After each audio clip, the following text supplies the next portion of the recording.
for wearing leggings that she deemed inappropriate.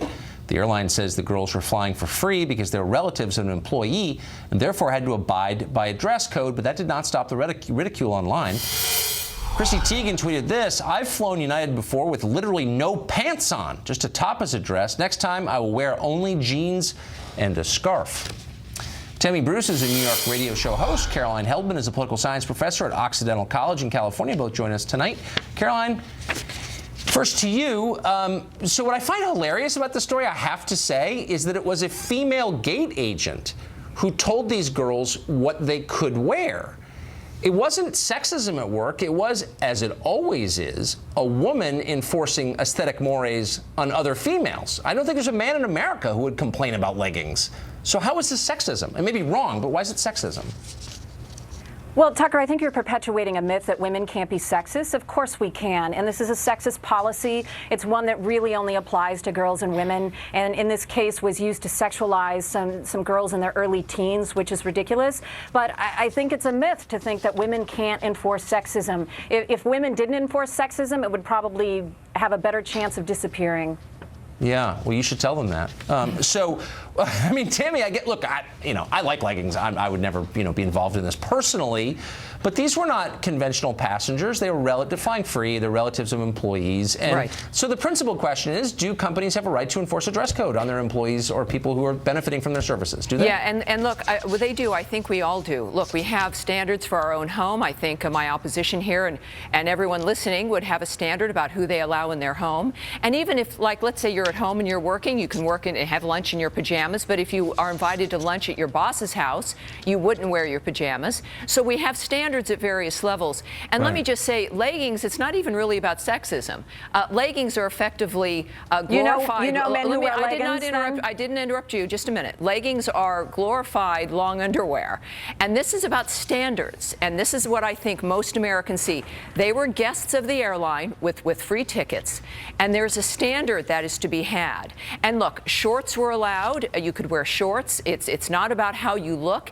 It's about dressing to a standard of being appropriate. Now, feminism, of which I'm a feminist and certainly push that cart, is about getting the power that we're owed in our lives and living our lives with dignity. It's about using the power we have through the nature of being able to influence, being able to wield that power. And we don't do it by living our lives in stretch pants. So, Caroline, I've got to wear a tie on TV and this penguin suit, which is uncomfortable. I'd much rather wear a T-shirt. Is that sexism? Women don't have to wear ties and coats. Well, we're talking about social norms versus corporate policies, and I'm sorry, but Tammy Bruce, you're stuck in the 1980s if you think that there's something wrong with stretch pants. Most of the women in California wear them. I wear them every single time I fly. Well, we all I do find our media level. hits in stretch pants. Yeah. Oh, wow. Thank you. Well, It's a I hope to one day It's why it's called a standard. I hope to one day aspire to your 1950 standards of dress, but I find it appalling and reprehensible that we have grown adults telling 10, 11, 12-year-old girls what they should be doing with their bodies. This is how we impart shame on women about their bodies, and it's of course it's sexist. Whoa, Caroline, hold on.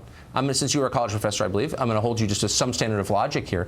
You can't tell an 11 or 10-year-old girl what to wear under any circumstances. That's controlling them. When do 8-year-olds or 10-year-olds get to control their own bodies anyway? They're children. Set up a straw. No, don't.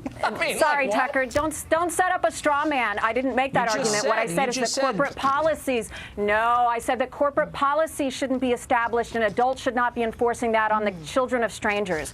Do I believe that parents should have some sort of standards for their children? Of course they can. But corporations doing this is on its face, it is sexism. And I don't know many men who are wearing stretch pants. It targets girls and women, and it makes women ashamed of their bodies. Now look, so really quick, if everything is sexism, is anything sexism? I mean, like, shouldn't we be more precise? Who's saying that everything?